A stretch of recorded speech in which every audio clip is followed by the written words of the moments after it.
Drogas para todos, sin ángeles ni demonios. Antes que nada, muchas gracias por estar escuchando y les ruego me sigan en las redes sociales, Facebook como Drogas para Todos Podcast, en Twitter Drogas Podcast, Instagram Drogas para Todos Podcast o el correo electrónico drogasparatodospodcast@gmail.com. Si este es el primer episodio que escuchan, bienvenidos, muchas gracias y les ruego que intenten escuchar el primer episodio, muy corto, donde explico cuál será la idea y el objetivo, la motivación del podcast. Este episodio será una charla con José Carlos Bouzo, psicólogo, doctorado en farmacología, ha dedicado toda su vida a estudios relacionados a drogas, en particular MDMA y ayahuasca. Actualmente es director científico de la organización ICERS, International Center for Ethnobotanical Education, Research and Services. Vamos a conversar de legalidad de drogas y descriminalización, particularmente enfocados en plantas. También hablamos de la cancelación de su estudio clínico en España sobre el uso de MDMA para tratamiento de estrés postraumático. Hablamos del actual modelo de investigación científica y de psiquiatría y lo que se debería hacer distinto en el futuro de la mano de terapias psicodélicas. Y a lo largo de la conversación tocamos varios temas sobre ayahuasca, de su enfoque y visión al respecto, de las ceremonias, de los estudios que se están llevando a cabo y los resultados hasta el momento, del potencial a futuro, etc. Al principio de la charla, los primeros 5 minutos más o menos, tenemos algún problema de audio, pero luego lo solucionamos, así que les ruego que sigan escuchando y espero que disfruten la charla. Buenos días, estamos por aquí con José Carlos Bouzo y le voy a pedir que se presente a él, que nos cuente un poco de sí mismo. José Carlos, buenos días. Buenos días, muchas gracias por invitarme a tu programa. Bueno, mi nombre es José Carlos Bouzo, soy psicólogo de formación, luego hice un doctorado, hice mi tesis doctoral en farmacología. Y bueno, pues he trabajado en diferentes instituciones, pues primero como estudiante de doctorado en la Universidad Autónoma de Madrid, luego en el hospital, en el Instituto de Investigación Biomédica del Hospital de Sant Pau, aquí en Barcelona, y luego en el Instituto Municipal de Investigación Biomédica de Barcelona también, aquí al lado del Hospital del Mar.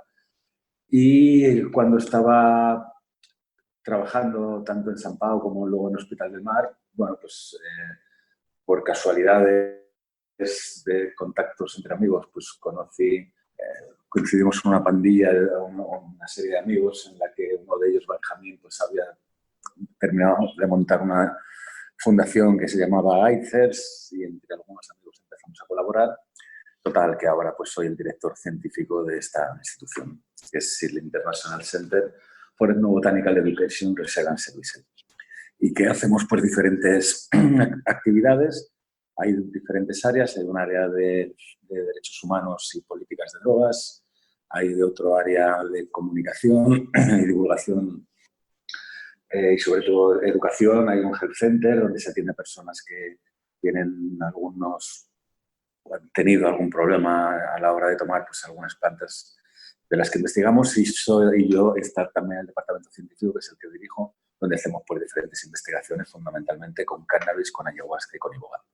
Genial, te veo súper activo en investigación científica y me intriga eso, ¿qué tan fácil es desde dentro de la academia plantear estos temas que quizás son un poco difíciles, ¿no?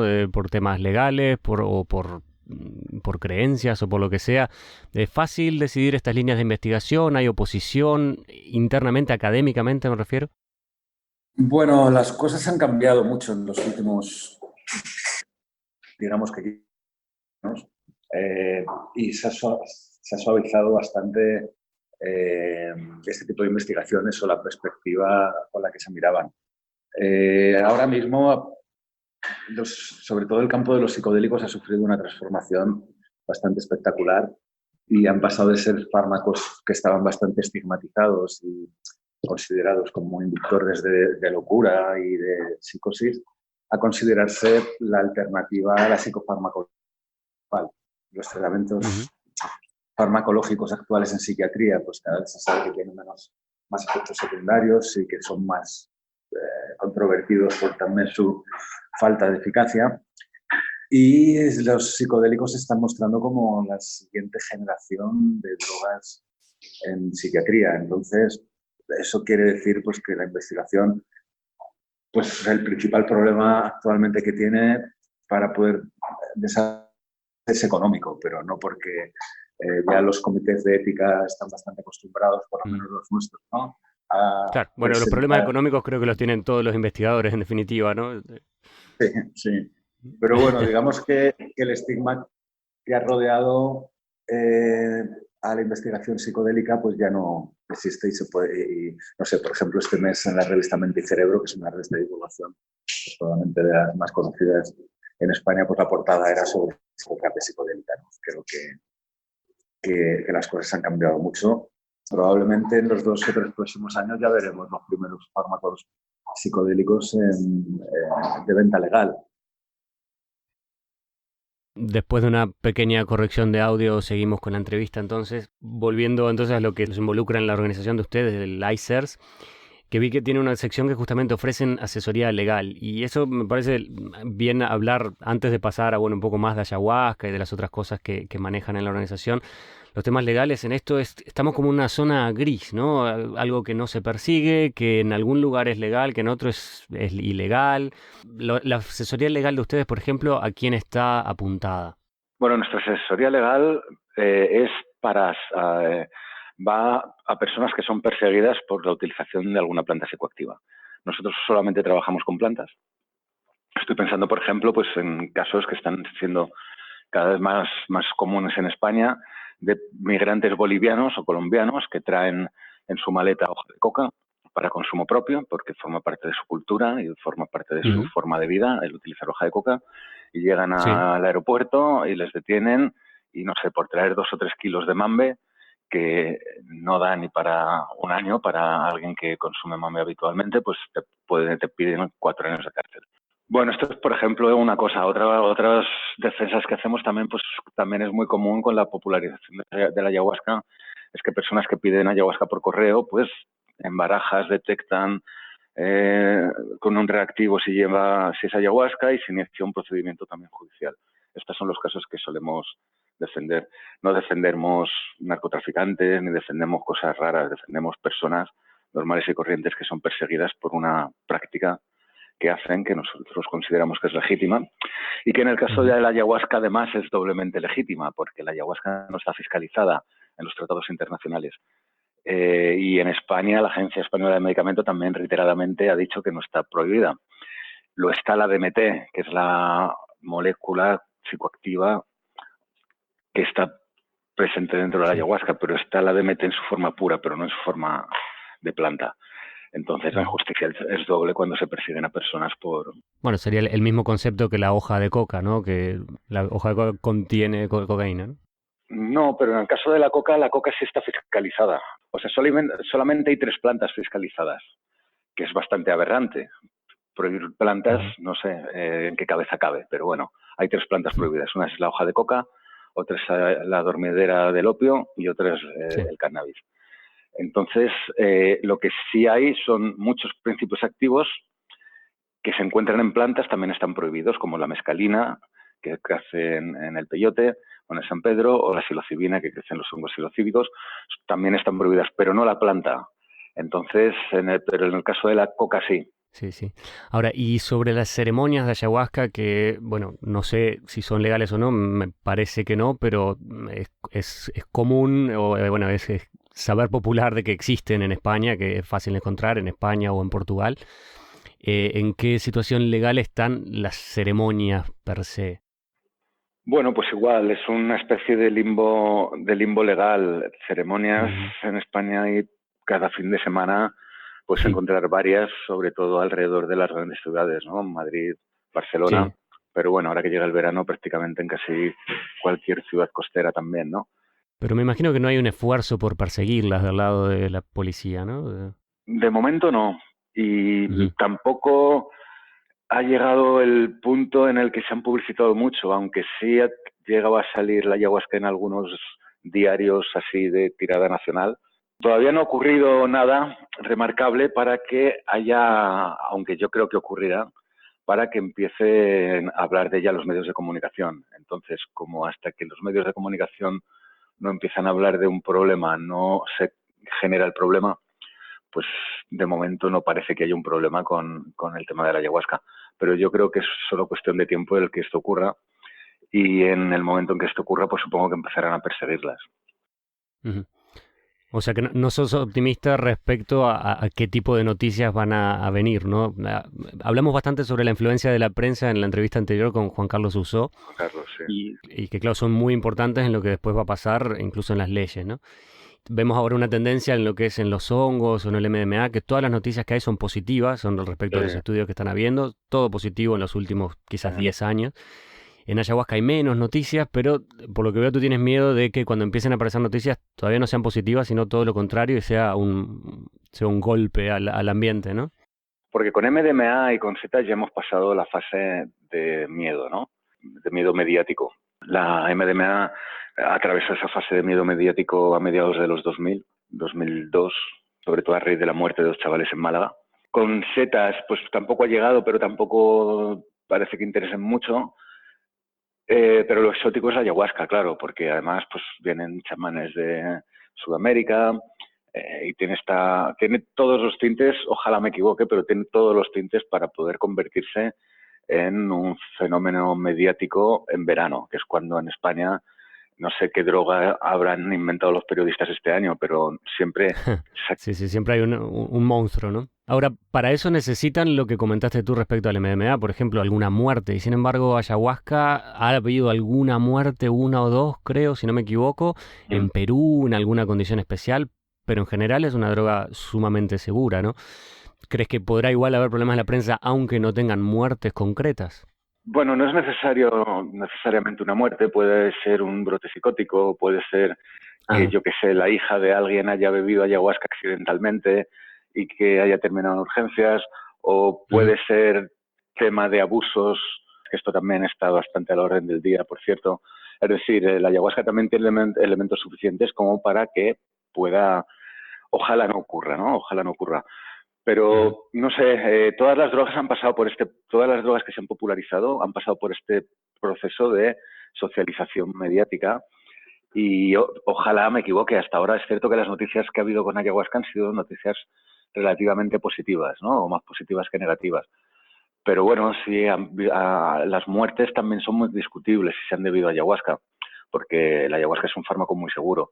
Pero sí que ha habido muertes, por ejemplo, pues yo que sé, de gente viajando por Sudamérica, y también hay mucha gente que viaja por lugares muy peligrosos pensando que va a encontrar a chamanes que son personajes iluminados, y al final pues son personas normales y corrientes con sus mismas pulsiones. Y ha habido algunas muertes pues de chavales que han sido asesinados para ser robados. No sé, estamos hablando de que la Amazonía es un lugar peligroso, ¿no? Sí. Es decir, que elementos hay para que pueda... Luego ha habido muchos personajes famosos que han declarado tomar ayahuasca, yo que sé, Sting o Paul Simon, entonces también esto es otro elemento, y en España hay algunos personajes públicos que también han dicho públicamente alguna vez que han tomado ayahuasca. Es decir, que esto también es otro componente exótico que para los medios de comunicación son como altavoces, ¿no? Claro. Ahora, tiene una diferencia fundamental con el MDMA, que el MDMA se ve como una droga recreativa y de adolescentes, y el ayahuasca como una experiencia transformadora, y que nadie lo hace por recreación y por diversión en una fiesta cada viernes, sábado y domingo, ¿no? Es una cosa, una experiencia cada 3 meses, y es por un fin. Entonces tiene tintes muy distintos de cómo va a llegar a la prensa, ¿no? Creo que eso da un poco de esperanza de que quizás no llegue el mismo camino, ¿no? No lo veo tan... Ojalá no llegue, pero Claro. tiene muchos tintes para el morbo y el sensacionalismo. También se han banalizado mucho las ceremonias, también en las ceremonias hay personajillos que también están haciendo mucho dinero o queriendo hacer mucho dinero con esto sin saber lo suficiente. Hay personas que están dirigiendo ceremonias que no saben lo suficiente, es decir, que tintes para el drama los hay, pero bueno, ojalá no llegue. Sería una buena noticia de madurez mediática que no llegara, pero bueno, ya te digo, al punto. hay una buena cosa que puede que hacer que no llegue, y es que a raíz de las propuestas de descriminalización de psilocibes en Oakland y en Denver, quizá la atención se puede empezar a derivar hacia los hongos psilocíbicos y a todas estas iniciativas que yo creo que van a ocurrir, igual que que comentábamos antes que va a haber 2 medicinas en el mercado, MDMA y psilocibina para uso psiquiátrico, probablemente aparte del cannabis, que ya lo estamos viendo, pues la legalización global que está experimentando, lo siguiente probablemente sean las setas por estas iniciativas populares, ¿no? Sí, en eso, bueno, creo que hay como 2 librerías, 2 opiniones de gente que dice, bueno, genial la descriminalización, perdón. Y otros que dicen, bueno, pero en realidad en psicodélicos no tenemos mayor problema y mejor dejar todo en silencio, que siga como está, no se controla demasiado. Gente que decía, por ejemplo, respecto a Denver o Oakland, que sí, bueno, es un lindo mensaje, pero que en la práctica no era un problema y que al estar en la prensa se puede prestar para que lleve a otros problemas. Y hay un marco en el que no queda claro qué es mejor, ¿no? Si hacer ruido y campaña por toda la legalización. Creo que en el cannabis ya está clarísimo que sí, ese es el camino. Pero nosotros creo que hay gente que todavía dice, mejor no hagamos ruido, ¿no? Yo, si me pides mi opinión, te la doy. Dímela, por favor. Es que hay que hacer ruido. ¿Cómo no vamos a hacer ruido? No estamos hablando de un sistema como el de España, que es relativamente permisivo en el sentido de que el consumo no está criminalizado. Es decir, no es un crimen consumir drogas, pero es que en Estados Unidos sí.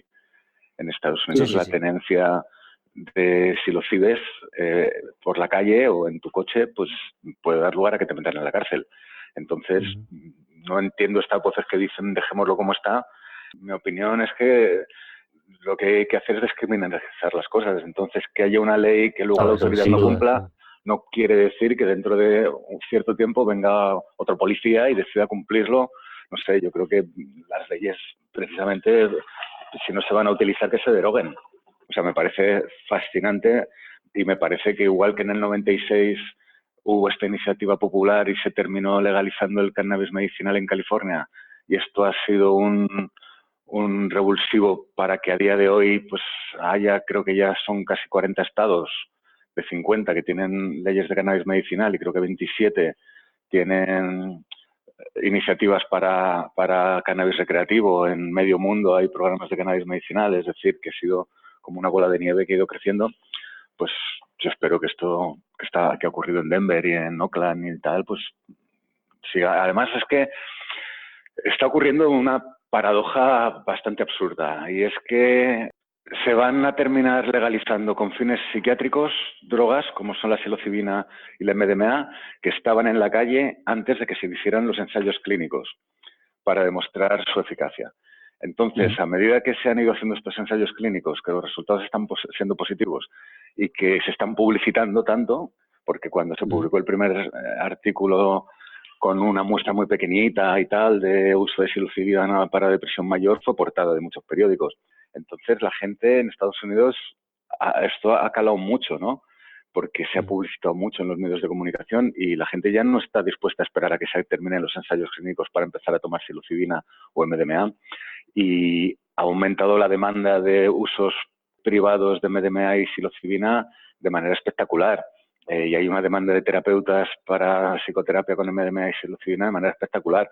Y es normal que la gente no quiera esperar a que se terminen los ensayos clínicos y pidan que haya referéndums populares para legalizar la MDMA y la psilocibina, porque quieren beneficiarse de los beneficios que producen. Entonces, esto va a ser un fenómeno también bastante interesante. Están empezando a correr a la vez los ensayos clínicos y la vía de transformación de un fármaco en un medicamento, como es el caso de MDMA y psilocibina, con su demanda a nivel popular de legalización. Ya veremos quién, a lo mejor se llega antes por una vía que por otra. Entonces, cualquier iniciativa que vaya en vías de descriminalización, y no solo de descriminalización, sino de regulación, pues no puedo más que estar feliz de que ocurran. Completamente de acuerdo, y estoy seguro de que vamos a ver ese proceso rápidamente en los próximos años. Nombraste el MDMA varias veces y sé que en el pasado tuviste un intento de hacer unos estudios interesantes en España que fueron cancelados por ahí por el año 2000, 2002. ¿Me puedes hacer un breve resumen? Bueno, esto fue el primer estudio que se autorizó para utilizar MDMA en el tratamiento del trastorno de estrés postraumático. Después de muchos años, pues esto, la MDMA, ya va a empezarse, ya se ha empezado la fase 3 en Estados Unidos. Esto era el primer estudio de fase 2, que bueno, pues por las cuestiones culturales tan provincianas que tenemos en España, pues se terminó cancelando. Ocurrió lo que te comentaba antes, ¿no? Que había habido una ola mediática, murieron 2 chavalitos, el periodista que se enteró de este estudio pues amenazó con publicarlo igual, a pesar de que sabía que publicando este artículo ponía en riesgo el estudio. Al final fue portada del País y al ser portada del País se inició una reacción de pánico en cadena entre diferentes actores políticos que dio con el cierre del estudio. Si este estudio no se hubiera cerrado, pues probablemente la MDMA ya sería una realidad de uso en España desde hace por lo menos 5 años o 6. Hubiéramos sido los primeros en poder disponer de MDMA a nivel mundial. Sí, que no es menor, y es ponerse también en la primera plana de la investigación al respecto, ¿no? Ganar un mercado, una reputación, que ahora, bueno, España pasa a ser un seguidor, esperar los resultados que vengan de Estados Unidos, ¿no? Ahora, lo que me llama mucho la atención es, ok, las cosas pueden salir en la prensa y siempre salen, de hecho el MDMA les encanta como noticia amarillista en los medios, pero de ahí a cancelar un estudio científico que ya estaba aprobado, pasa, ok, un poco por política, pero tiene que haber pasado también por manos técnicas en donde eso se tendría que evaluar, de decir, esto no es lo mismo, estamos haciendo un ensayo en un laboratorio con todo completamente controlado, no es lo mismo que una fiesta, ni siquiera la droga la misma, no se logró hacer esa diferencia, ¿no?, entre lo que es... El comité de ética se acojonó, hablando mal y pronto. Fue una situación que lo fuimos de alguna forma protagonistas y lo vimos de primera mano. Yo cuando murieron estos 2 chavales en Málaga, ahí le vi el principio del fin a este estudio, porque bueno, rezaba cada día prácticamente para que ningún periodista se enterara de que este estudio se estaba haciendo. Fue diariamente en todos los principales programas de televisión de Antena 3 desde el 5 de las principales cadenas españolas, diariamente había debates de demonización de la MDMA, juntando a padres, los padres de los muertos con... sí, el clásico circo. El circo este más bochornoso, y eso fue un día y una semana tras otra durante meses. Es decir, después de la crisis de la heroína no había vuelto a haber una propaganda anti una sustancia, en este caso anti MDMA, tan potente, con tanto amarillismo y tan vergonzosa. Esto dice también mucho de la calidad de nuestros medios de comunicación y de algunos de los directores de emisoras. Entonces fue imposible contrarrestar esto. En medio de este contexto es cuando sale una noticia portada en El País que dice: Sanidad autorizó un estudio con éxtasis para violadas. Además, esta terminología, ¿no?, tan machista, patriarcal y tan asquerosa. Y desató también, pues, yo estuve un día entero en la universidad atendiendo medios de comunicación. Entonces, el director de la Comunidad de Madrid, de la agencia del consejero de Sanidad, que son los que ponen a los gerentes de los hospitales, le dijo al gerente del hospital, que son cargos políticos, le dijo: esto lo tienes que parar, y eso, el estudio tú. Entonces, pues él no iba a poner en riesgo su tal y ya está. Y el comité de ética, que era la última baza que me quedaba de defensa, pues también se acojonó. Justo ocurrió lo que hubiera prevenido la MDMA, ¿no? La MDMA es un antídoto contra el miedo, y lo que ocurrió en aquel entonces fue una reacción de pánico en cadena. Eso muestra también un poco la serenidad de nuestros políticos, como tú dices, ¿no?, de no ser capaces de diferenciar un estudio. Bueno, aquí también está claro que había guerras políticas que a mí se me escapaban. Y era en aquel entonces estaba el PP gobernando, y el incendiario de esta noticia fue El País, ¿no? Entonces se utilizó políticamente también, como se utilizó el estudio de Pepsa de Granada, de dispensación de heroína a toxicómanos. O sea, esto es lo más terrible y lo más bochornoso de todo, como en este país hasta las cosas intocables que debía ser el conocimiento y el progreso científico, que carece de ideologías, hasta esto se ha utilizado y se utiliza políticamente para cosas tan miserables como promocionar los partidos políticos o las carreras personales. Pero bueno, esta es la realidad de nuestro país y por eso estamos como estamos, ¿no? Es triste, pero bueno, ahora como la opinión internacional yo creo que está cambiando en cuanto a MMA y psilocybin con los estudios de MAPS en Estados Unidos, quizás empiece a transpirar un poco de eso para dentro de España, ¿no? Esperemos. Sí, de hecho, perdona, a ver, aquí en España, concretamente en Barcelona, 2 de los estudios que se están haciendo con psilocibina, pues se están haciendo aquí. Vamos a intentar también que se hagan aquí algunos de los estudios de fase 3 con MDMA para estrés postraumático. Yo, pues es casi una cuestión personal el hecho de que en España vuelva a iniciarse la investigación, aunque no la haga yo porque yo estoy en otras cosas, pero que se vuelva a iniciar la investigación con MDMA en estrés postraumático en España. Es decir, que las cosas han cambiado mucho. A día de hoy no podría ocurrir lo que ocurrió en aquel entonces. Como decíamos al principio, las noticias que se publican sobre MDMA y sobre psilocibina son todas positivas. Ya nadie habla de la neurotoxicidad, ni de los problemas de memoria, ni de los jóvenes, ni de tal. Entonces, claro, ha cambiado mucho la forma de abordar el fenómeno y estamos en el mejor de los mundos posibles y de los mundos soñados. Sí, yo creo que en eso MAPS, que está liderando los estudios, hace un esfuerzo muy grande en cada declaración, en cada entrevista, de distanciar lo que hacen ellos con el MDMA terapéutico con lo que es el MDMA recreacional, incluso a veces diciendo, no, ni siquiera es la misma droga, la droga en la calle ni siquiera es MDMA, y que nosotros sabemos que eso no es cierto. Últimamente, de hecho, la pureza es bastante buena, en realidad lo que está en la calle es el MDMA, y el interés terapéutico, de hecho, surgió porque mucha gente lo probó recreativamente. Hay un gran solapamiento ahí, pero entiendo lo que MAPS necesita hacer de decir, no, esto es terapéutico, ¿no? En un controlada la droga, controlado el setting, controlado el ambiente, no es lo mismo, no tenemos los mismos riesgos. Y entiendo que tengan que forzar esa separación justamente para distanciarse de estas noticias, de este pánico que siempre va a suceder, porque el problema es que esos accidentes van a seguir pasando, ¿no?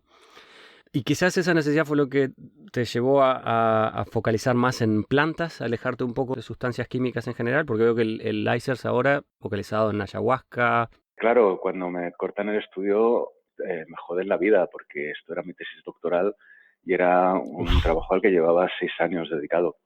Lo que pasa que, bueno, pues tengo la suerte de conocer a José María Fábregas, que había terminado de montar una clínica en Brasil donde llevaba toxicómanos a tratarse con ayahuasca.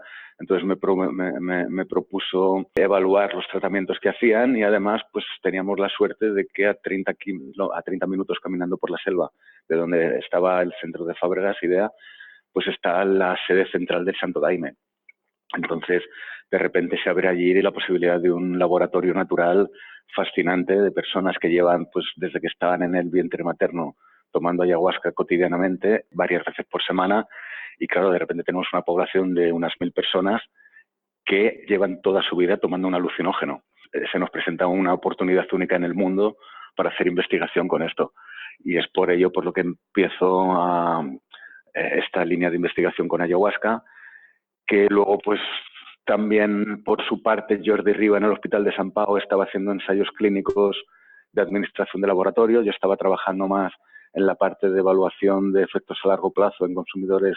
Bueno, me vine a Barcelona a trabajar con Jordi, potenciamos las 2 líneas de trabajo, cada uno desde la suya, pero bueno, ya desde la misma institución. Y luego en paralelo pues es cuando conozco a ICERS, tal, y ya pues me voy centrando más en el uso de plantas. Pero bueno, también ahora vamos a empezar un estudio con ibogaína. No es la planta, es el principio activo.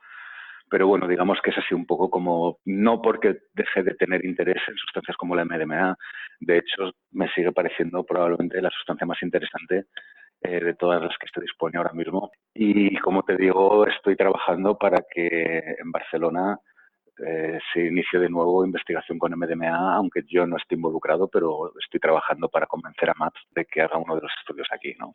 También en ICER nos hemos ido alejando cada vez más de la investigación clínica y nos hemos ido centrando en temas de salud pública.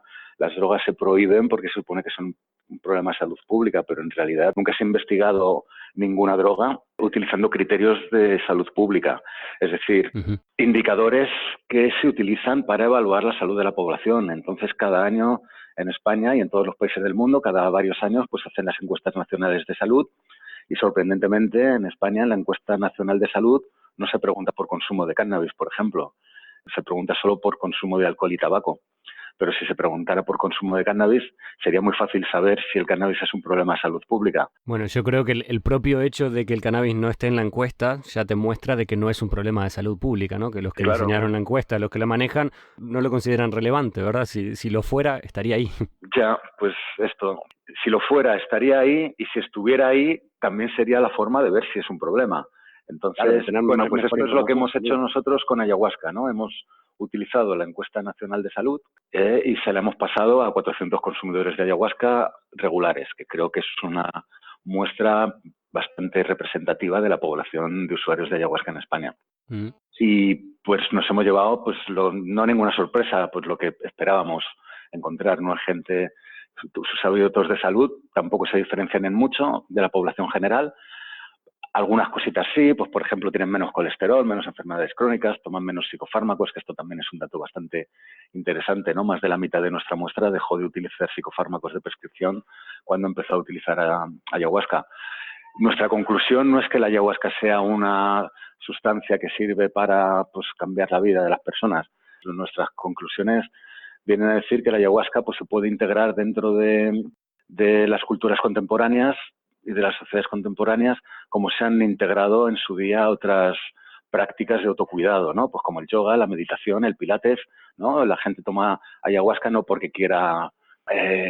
Sí, no es una droga recreacional. Todo lo contrario, es porque forma parte de una de sus estrategias de autocuidado. Y esto es lo que hemos encontrado. Sí que es cierto que nuestros sujetos tienen menos índice de masa corporal que la población general. Estas mejoras en los indicadores que hemos encontrado puede que sean también, obedezcan a un cierto sesgo a la hora de buscar los participantes, porque no se pudo hacer el estudio aleatorizado, en el sentido porque no tienes un listín telefónico donde llamar por teléfono, que también las encuestas públicas de salud, pues que se siguen haciendo por teléfono. Hay una parte importante de la población española que no tiene teléfono y que vive en la calle, con lo cual pues sí, a ellos no se puede entrevistar. Pero bueno, que creo que cuidando todos los sesgos que hemos podido cuidar, aún así reconozco que puede seguir habiendo un sesgo. Por eso no podemos concluir que la ayahuasca hace cosas maravillosas, pero sí que podemos concluir que, mira, esta gente está al menos tan bien como la población general. Y si está también como la población general es porque ha incorporado la ayahuasca dentro de sus prácticas cotidianas de autocuidado. Uh-huh. ¿Y hay algún estudio o intento o alguien que administre el farmahuasca, es decir, el DMT extraído o sintetizado químicamente, que se puede medir mejor y con un mayo a ver, la ayahuasca, nosotros hemos hecho ensayos clínicos en San Pau, en el laboratorio. Bueno, era Jordi el que dirigía estos estudios, y con la ayahuasca se puede investigar tan científicamente como la MDMA o como la aspirina. Compramos la ayahuasca se liofiliza, es decir, se le quita el agua, te quedas con el componente sólido, analizas, sabes las concentraciones que tiene el alcaloide, lo encapsulas y lo administras en función del peso de la persona. Es decir, la ayahuasca se puede investigar y de hecho se ha investigado científicamente.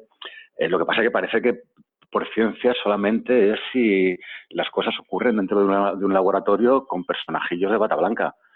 Pero y de hecho esto es algo en lo que nosotros tenemos una línea de trabajo muy importante con Constanza Sánchez y con Natalia y con Jenis, que son Natalia y Constanza del área de derechos humanos y política, de empezar a cuestionar qué es la evidencia científica, si de evidencia, y esto es uno de los problemas de que las drogas están prohibidas, que por evidencia científica solo se considera lo que los médicos hacen. Entonces, cuando tú tienes una visión biomédica de las drogas, es porque solamente te preocupas por los daños que producen. Se produce dependencia, se produce adicción, se produce toxicidad. Sí. Pero es que hay otras disciplinas que si entendiéramos el uso de drogas desde la antropología, pues en vez de poner el punto de mira en estas cosas, pondríamos el punto de mira en cómo facilita los lazos comunitarios, cómo estrecha los lazos comunitarios, cómo todas las culturas utilizan drogas en sus rituales y en sus festivales, probablemente porque la forma en la que los humanos conseguimos sobrevivir a nuestros problemas mentales es porque pertenecemos a una comunidad. Y esto lo sabemos hoy día, ¿no? Que la soledad está siendo un problema de salud pública tan importante como la obesidad y el tabaquismo, porque multiplica las posibilidades de enfermar. El gobierno del Reino Unido acaba de lanzar un plan de acción para luchar contra la soledad. En estas sociedades cada vez más atomizadas. Bueno, pues si pusiéramos el punto de mira en la antropología y no en la biomedicina, a lo mejor tendríamos que reconocer o devolverle a las drogas esta función social que tienen, ¿no? O si lo aplicamos desde la economía, pues a lo mejor estaríamos viendo que la guerra contra las drogas es un absurdo, no solamente en términos de víctimas humanas, sino de recursos económicos. Coincido. Me resultan interesantes estos estudios que se realizan a veces con fMRI, estudios al cerebro y que se dice, bueno, el psilocybin o cualquier droga activa este neurotransmisor o este path. Es una de las cosas, lo que pasa es que estamos sorprendidos y cegados por la tecnología. Exacto, pero no explica nada de la experiencia que realiza el usuario, ¿no? De la experiencia por la que pasa el usuario y de los fines terapéuticos, nada de eso lo explica, ¿no? Está como la ciencia dura esa de instrumentos medibles, de lo que podemos medir, está todavía muy, muy atrás de lo que es ya la terapia. Es decir, bueno, podemos pasar 10 años analizando esta sustancia, pero si se la damos a una persona, ¿cuál es el efecto? ¿Le cambia la vida? Bueno, eso debería ser suficiente, ¿no? Sí, a ver, a mí me parece investigación que es muy interesante, pero las técnicas de neuroimagen siguen teniendo muchas complicaciones a la hora de interpretar los resultados.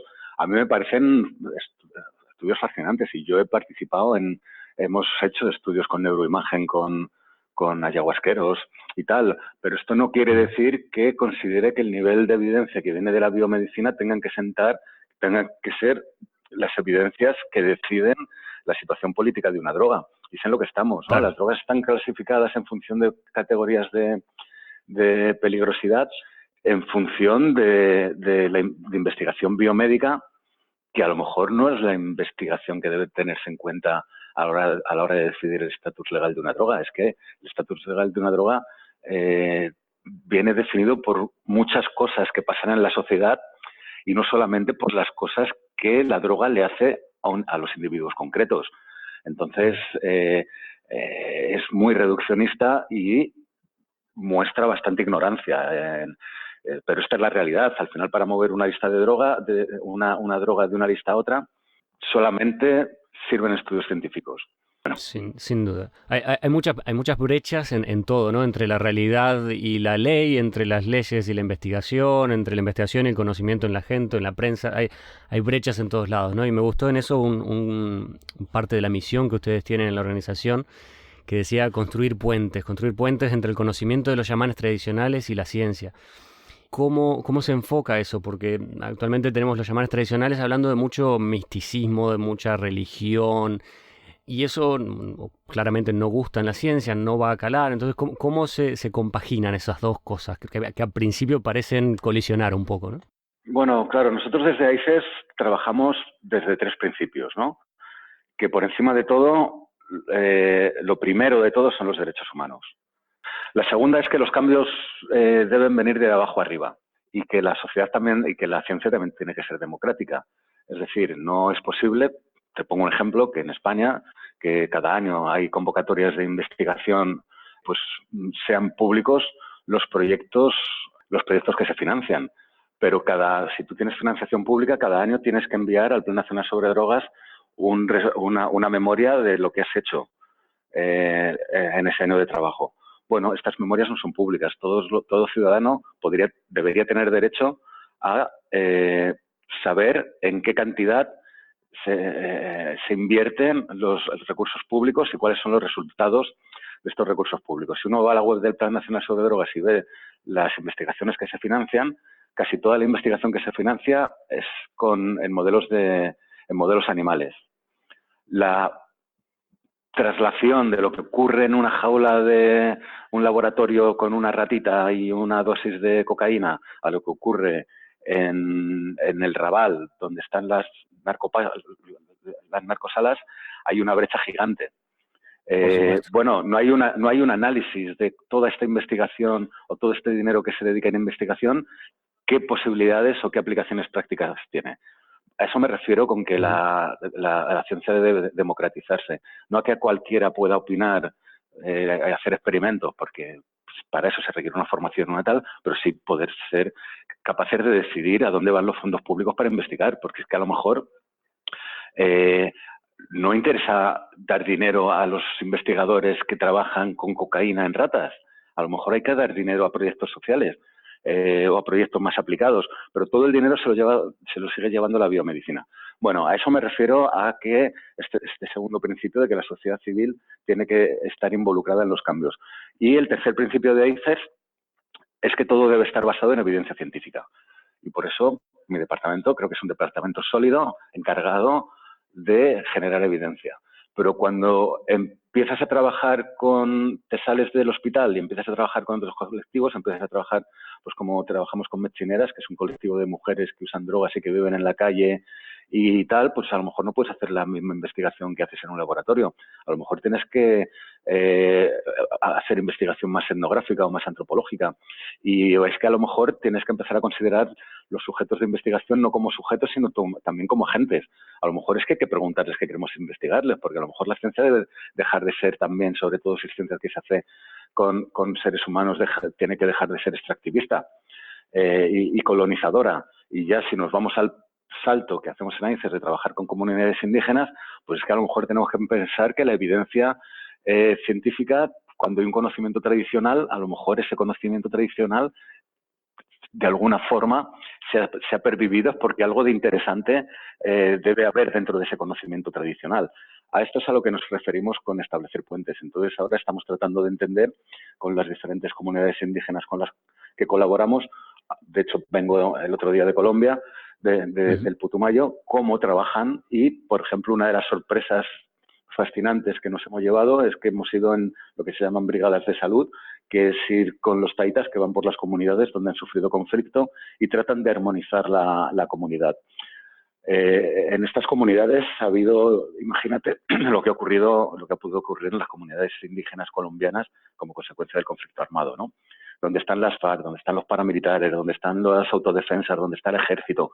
Se han cometido auténticas barbaridades, violaciones masivas a mujeres en los poblados mientras asesinaban a los hombres. Y dentro de comunidades, pues a lo mejor hay gente que ha combatido con la FARC, otros con los paramilitares, y ahora están conviviendo juntos, ¿no? Bueno, pues se hacen estas ceremonias con yagé comunitarias que duran toda la noche, en la que se saca todos los demonios que han aparecido, donde se armoniza a la comunidad y donde se trata de reintegrar a la sociedad civil, a las víctimas y a los perpetradores, ¿no? Pues esto es un ejemplo fascinante de cómo en las sociedades contemporáneas podemos aprender a resolver conflictos y conflictos que vienen de muy lejos y que han sido muy duros, ¿no?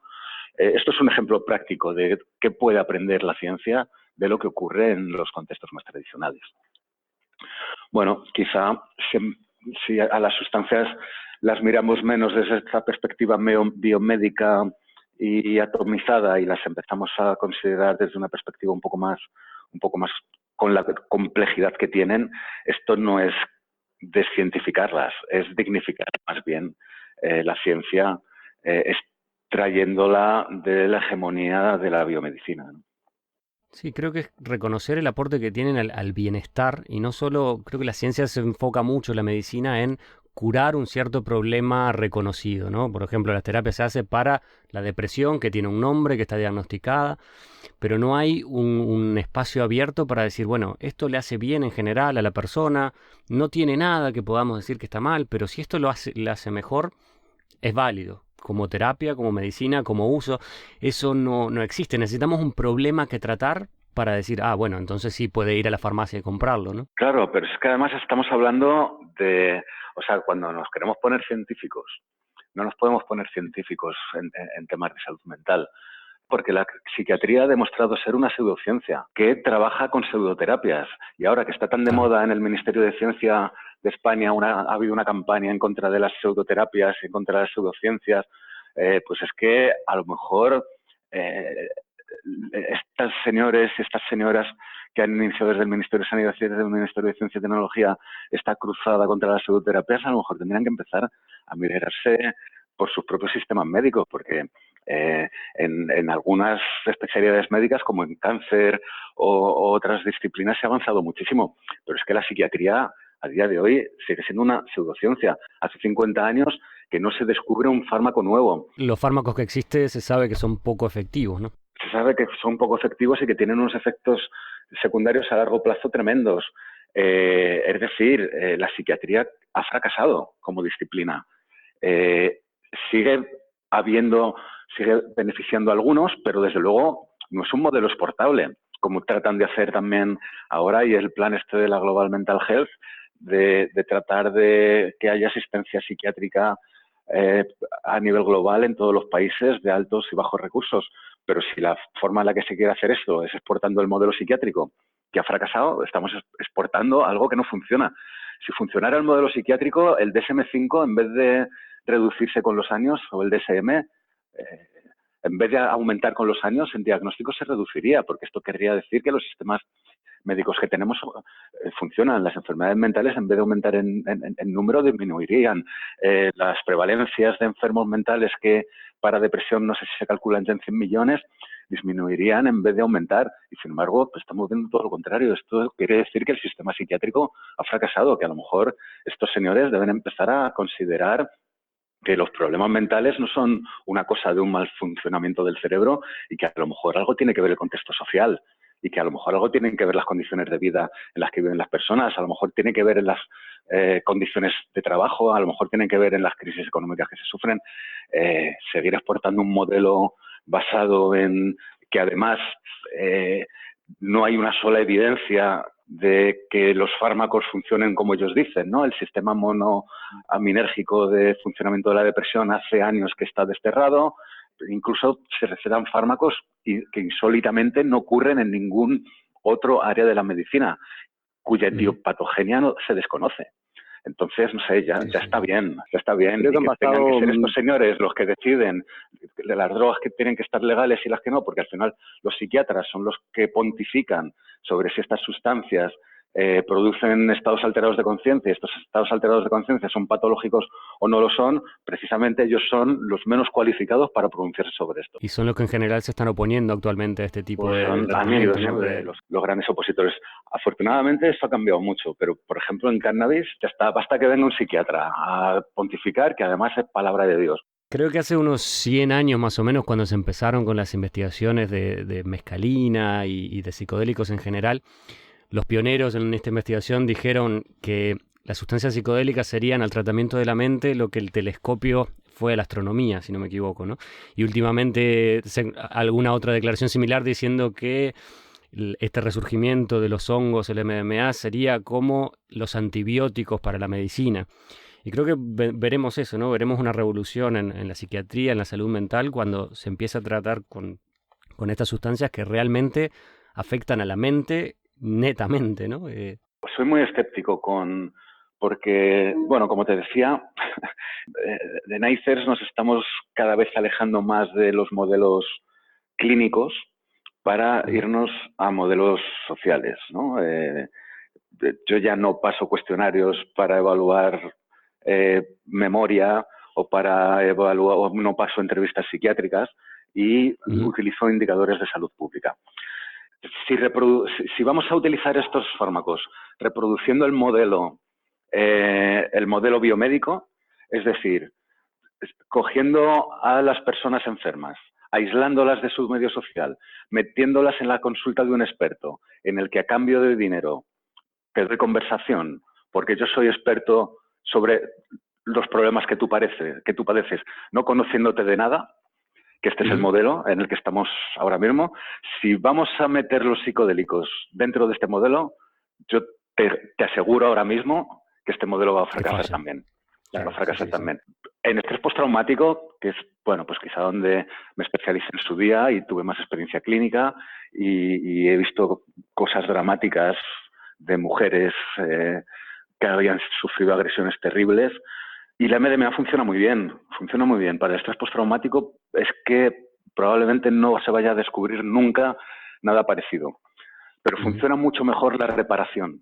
Funciona mucho mejor que el perpetrador vaya a un juicio y que en el juicio se le condene de manera justa.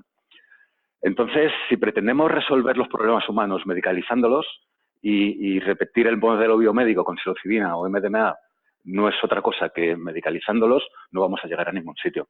Hay que trabajar en reparación y en reparación para la víctima y en reconocimiento de que se ha producido un daño y que la sociedad protege a los ciudadanos.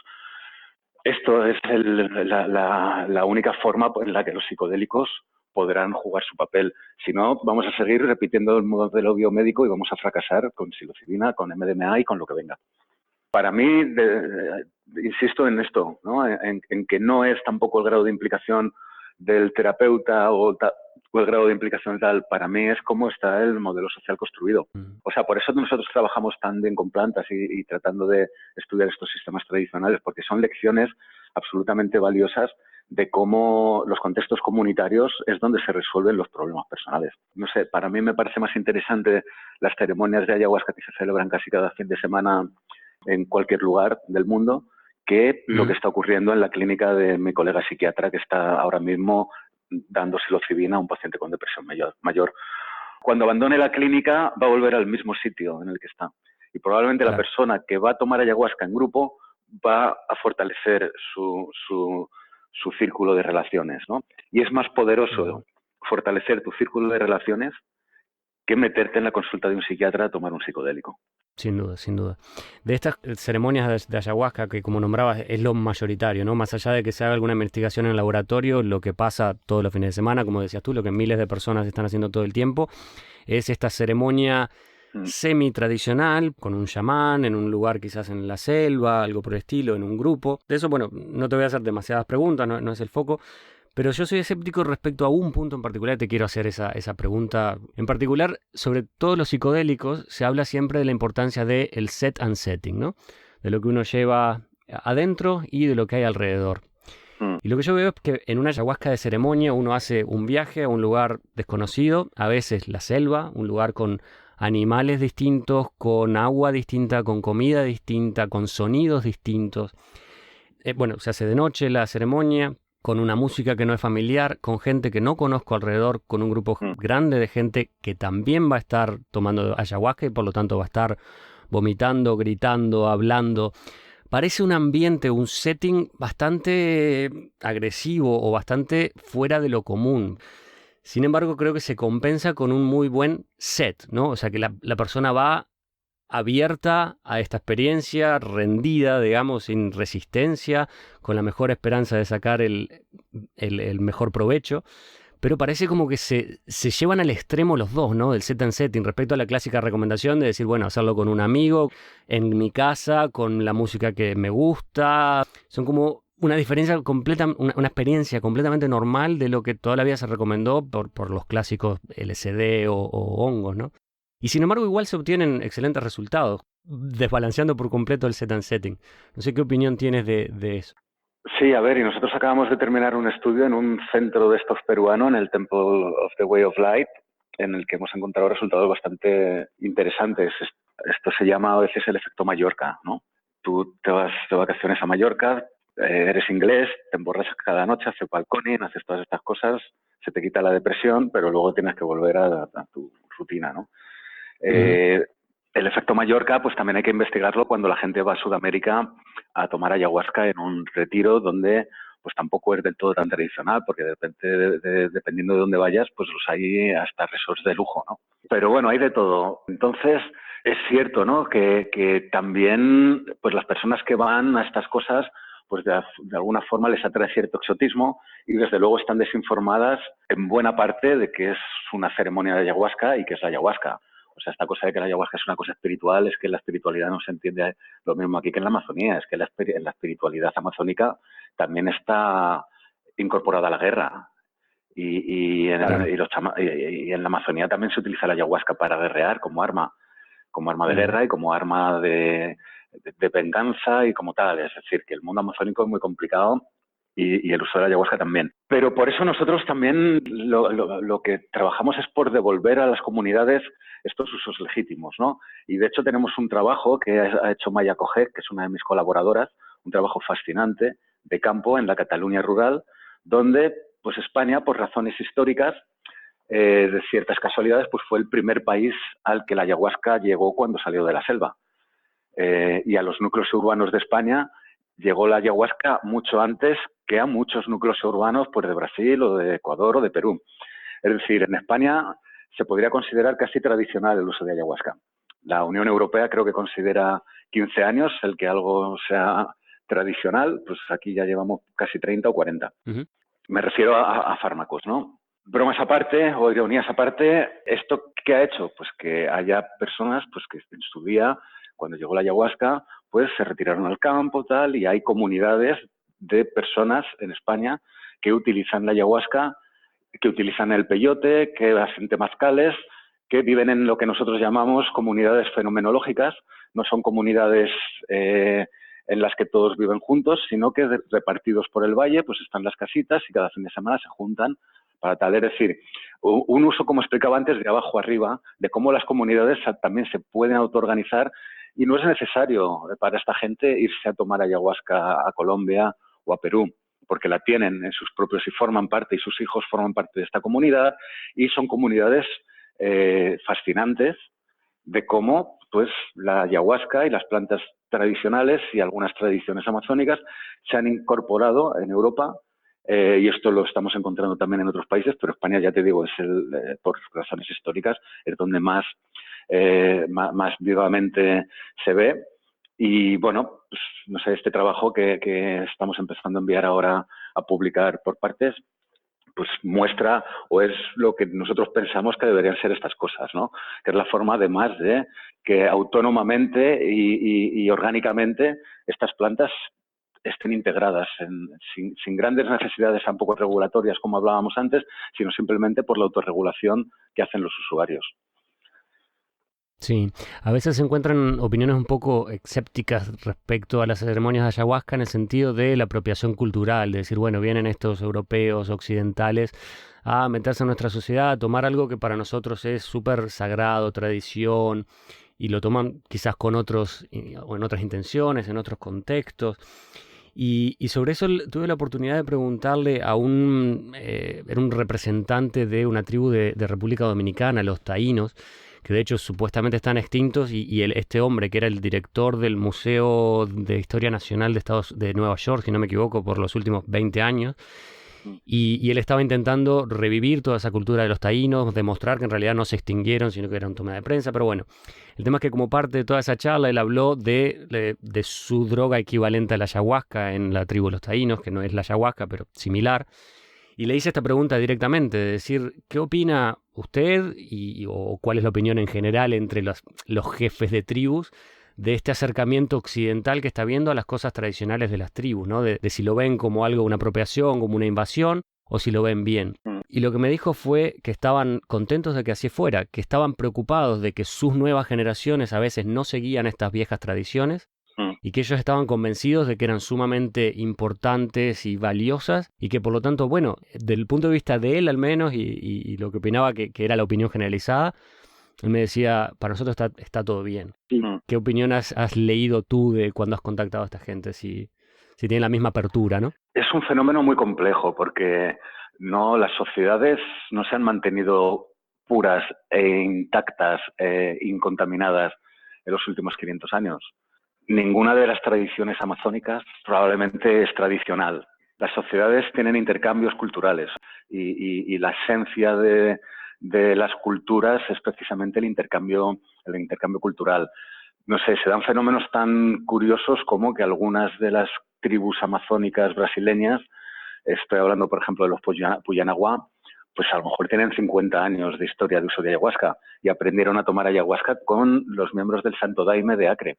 Y ahora, 50 años después, es una de las comunidades brasileñas más sólidas, que son autogestionables, que han podido recuperar su cultura y que gracias a la ayahuasca han conseguido pues cohesionar a su sociedad y sentirse de nuevo con la identidad y el orgullo cultural que tienen, ¿no?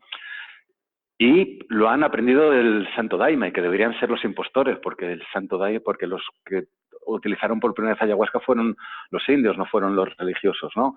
Entonces luego se da también la paradoja de los indios que sí parece que llevan toda la vida tomando ayahuasca y que se piensan que es otra forma de apropiación cultural o de extractivismo cuando van los blancos, o el uso que tienen de tomar ayahuasca. Pero no sé, por ejemplo, en el Putumayo el elemento esencial del ritual es la armónica, y la armónica la trajeron los esclavistas alemanes en el siglo XVIII, XIX, ¿no? Uh-huh. Sí, hay una mezcla y No hay nada puro, y esto algunos indígenas, cada indígena, tú cuando hablas con ellos, para ellos el conocimiento original de la ayahuasca o del yagé es el suyo, por tradición y porque y les cuesta muchas veces reconocer las tradiciones de otros.